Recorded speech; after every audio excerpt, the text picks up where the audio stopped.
பின்புலம், பெற்றோர்கள் நிலை, உங்களுடைய ஊர் பற்றிய தகவல் சொல்லுங்க. Okay sir. என்னுடைய பேர் வந்து சங்கர் பாண்டியராஜ். என்னோட ஊர் வந்து மதுரை பிபிகுளம். என்னோட சொந்த ஊர் வந்து பார்த்திங்கன்னா விருதுநகர் மாவட்டம் அருப்புக்கோட்டை தாலுக்காவில் ரெட்டியப்பட்டின்னு ஒரு கிராமத்தில். அங்கே கவர்மெண்ட் ஸ்கூலில் தான் படித்தேன். என்னோட 1ஆவதுலேருந்து 12ஆவது வரைக்கும் கவர்மெண்ட் ஸ்கூலில் தான் படித்தேன். எல்லாமே தமிழ் மீடியத்தில் கிராமத்தில் தான் படித்தது. அது முடிச்சுட்டு என்னோட டிகிரி வந்து பார்த்திங்கன்னா பேச்சுலர் ஆஃப் பிஸ்னஸ் அட்மினிஸ்ட்ரேஷன், அது வந்து அழகப்பா யூனிவர்சிட்டியில் டிஸ்டன்ஸ் எஜுகேஷனில் என்னோட டிகிரி முடித்தோம்.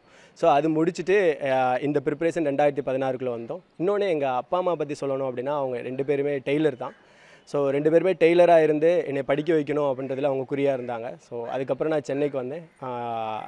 நான் என்னோடய ஒர்க்குக்கு எல்லாத்துக்கும் வந்து பார்த்திங்கன்னா இங்கே இருக்கிற ஸ்டூடெண்ட்ஸ்க்கு வந்து பார்த்திங்கன்னா கிளாஸ் எடுக்கிறதும், அது மட்டும் இல்லாமல் எல்லா விதமான வேலையும் சென்னையில் ஆரம்ப காலகட்டத்தில் வந்து பார்த்திங்கன்னா அம்மா உணவகத்தில் சாப்பிட்டு அது மாதிரி தான் நாங்கள் வந்து எங்கள் காலகட்டத்தை ஆரம்பத்தில் நாங்கள் ஸ்டார்ட் பண்ணோம்.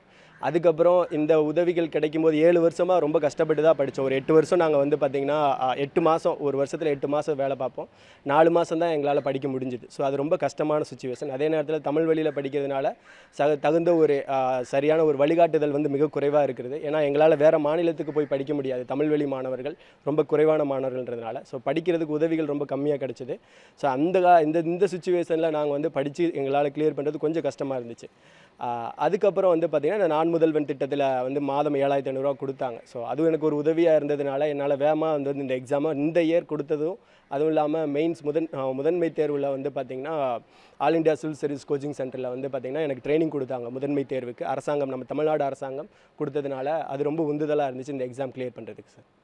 இந்த தேர்வுக்கு, அதாவது ஐஏஎஸ் இந்த தேர்வுக்கு தயாராகக்கூடிய அந்த எண்ணம் உங்களுக்கு ஆரம்பத்தில் எப்படி வந்தது சார்? இந்த எண்ணம் வந்து பார்த்திங்கன்னா நான் மதுரையில் இருக்கும்போதே, மதுரையில் வந்து பார்த்திங்கன்னா சிம்மக்கல்ல ஹரிஸ் பேக்கரின்னு ஒரு பேக்கரி இன்ஸ்டியூட் ஒரு பேக்கரி இருக்குது. அங்கே வந்து என்னோட சின்ன குழந்தைகள் வந்து குழந்தை தொழிலாளர்களாக வேலை பார்த்தாங்க. ஸோ என்னோட அங்கேயே வந்து பார்த்திங்கன்னா ஒரு சைல்டு குழந்தை தொழிலாளர்களுக்கு எதிராக வந்து 1998 ஃபோன் போட்டு அவங்கள வந்து ரெஸ்கியூ பண்ணுது. ஸோ அப்போயே என்னுடைய பேர் வந்து நியூஸ் பேப்பரில் வந்து என்னோடய பேர் வந்துச்சு, என்னோடய ஃபோட்டோவோடு வந்துச்சு. ஸோ அதில் எனக்கு கிடைச்ச ஒரு உந்துதல். அது மட்டும் இல்லாமல் வந்து பார்த்திங்கன்னா மேலூரில் சகாயம் ஐஏஎஸ் வந்து பார்த்திங்க அப்படின்னா என்னோட நரபலி கொடுக்குற அந்த டயத்தில் வந்து பார்த்திங்கன்னா அந்த சாட்சிகளை பாதுகாக்கிறதுக்காக இரவு முழுவதும் வந்து பார்த்திங்கன்னா அவர் வந்து சுடுகாட்டில் இருந்தார். அப்போ வந்து அவர் கூடயே அவர் பக்கத்தில் உட்காந்துருந்தேன் நான்.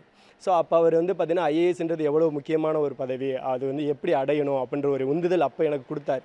ஸோ அங்கேருந்து ஸ்டார்ட் பண்ணது சார். அது மட்டும் இல்லாமல் நிறைய என்ஜிஓ, சட்டப்பஞ்சாயத்து இயக்கம்னு மதுரையில் பீப்புள்ஸ் வாட்ச்னு ஒரு என்ஜிஓ, அது மட்டும் இல்லாமல் சபர்மதி குருகுலம்ட்டு ஒரு என்ஜிஓ செய்யாறில், இந்த என்ஜிஓலலாம் நான் கண்டினியூஸாக ஒர்க் பண்ணிவிட்டு ஸோ மக்களுக்கு உதவி செய்யணுன்ற ஒரே குறிக்கோளை வந்து பார்த்திங்கன்னா படிக்க ஆரம்பிச்சது சார். ஸோ இந்த உந்துதல் தான் என்னை வந்து இந்த எக்ஸாமில் கண்டினியூஸாக வச்சுருக்கு. எத்தனை முறை தேர்வு எழுதிருக்கீங்க?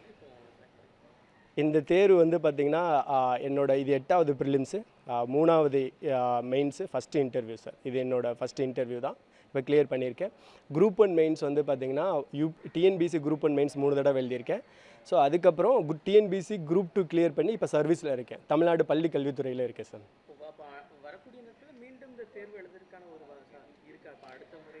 ஆமாம் சார். எனக்கு வயசு எனக்கு 30 தான் ஆகுது ஏஜ். இன்னும் 5 வருஷம் வந்து பார்த்திங்கன்னா எனக்கு வாய்ப்புகள் இருக்குது. ஸோ நான் கண்டிப்பாக எழுதி தமிழ் வழியில் எழுதி இந்த எக்ஸாம் கிளியர் பண்ணி இது எனக்கு பெருமை மட்டும் இல்லாமல் தமிழுக்கு பெருமை ஏற்படுத்தணும். இன்னும் வர்ற இடத்துல இன்னும் ஐஏஎஸ் வாங்கி நாம் தமிழுக்கு பெருமைப்படுத்தணுன்றதுக்காக கண்டிப்பாக அடுத்தடுத்து எக்ஸாம் எழுதுவேன்.